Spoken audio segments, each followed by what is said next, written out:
Hello, my dear students. Hope you all are safe at home. In our previous classes, we discussed about the three main satyagrahas led by Gandhiji. Do you all remember that? Champaran Satyagraha, Kheda Satyagraha, and Ahmedabad textile mill strike. Okay, now you know about the three satyagrahas. So teacher will ask you some questions. You have to say the correct answers. Okay. The first question is, name the satyagraha which was meant for raising the wages of workers. What is the answer? Yes. The answer is Ahmedabad textile mill strike. So the second question. After the success of which satyagraha Gandhiji is being called as Mahatma? What is the answer? Yes, the answer is Champaran Satyagraha. Next question. Which was Gandhiji's second struggle movement? The answer is yes, Kheda Satyagraha. And the last question. Indigo farming is related to which satyagraha? Yes, right. Champaran Satyagraha.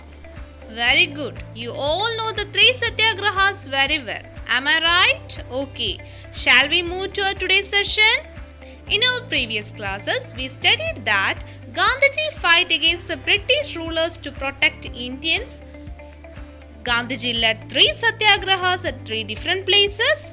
All these satyagrahas were very successful. Then, in 1919, British introduced an act. Act means a rule. According to this rule, British rulers have the power to arrest Indians and keep them in jail without any formal enquiry. So, Gandhiji led a peaceful protest, that means peaceful disapproval against this act. Because of this protest, British rulers arrested two main leaders who participated in the struggle movement led by Gandhiji. Against the cruelty of British rulers, on 13th April 1919, thousands of people gathered in Jallianwala Bagh. Jallianwala Bagh is a place in Punjab. It is a big open ground surrounded by huge buildings with only one entrance. That means there is only one way to get in and get out. So, in April 13th, 1919, a meeting was held at this Jallianwala Bagh. Thousands of people were attended the meeting and they were discussing about the cruelty and injustice of British rulers. Suddenly, the British army reached there and they fired continuously. People were shocked and ran all around to escape. Hundreds of people lost their lives in the firing and due to the quick moving of thousands of people through one entrance. Most of them were wounded.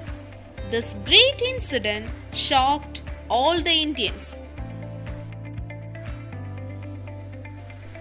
On hearing this, Gandhiji wished to reach Jallianwala Bagh, but the British army did not allow him to even enter Punjab.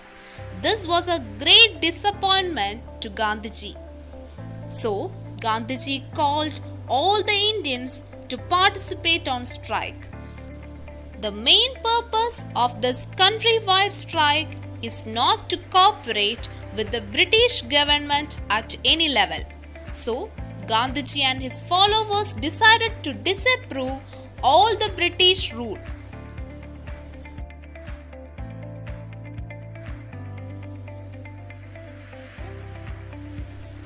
This countrywide strike movement is called non-cooperation movement.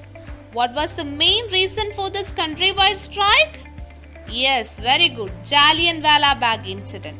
So, this Jallianwala Bagh incident was the main reason for the country-wide strike called non-cooperation movement. Do you understand? Next, we have to study the demands of non-cooperation movement. We can discuss it in our next class. So today we studied about Jallianwala Bagh incident and non-cooperation movement. All of you must read your textbook twice or thrice, okay?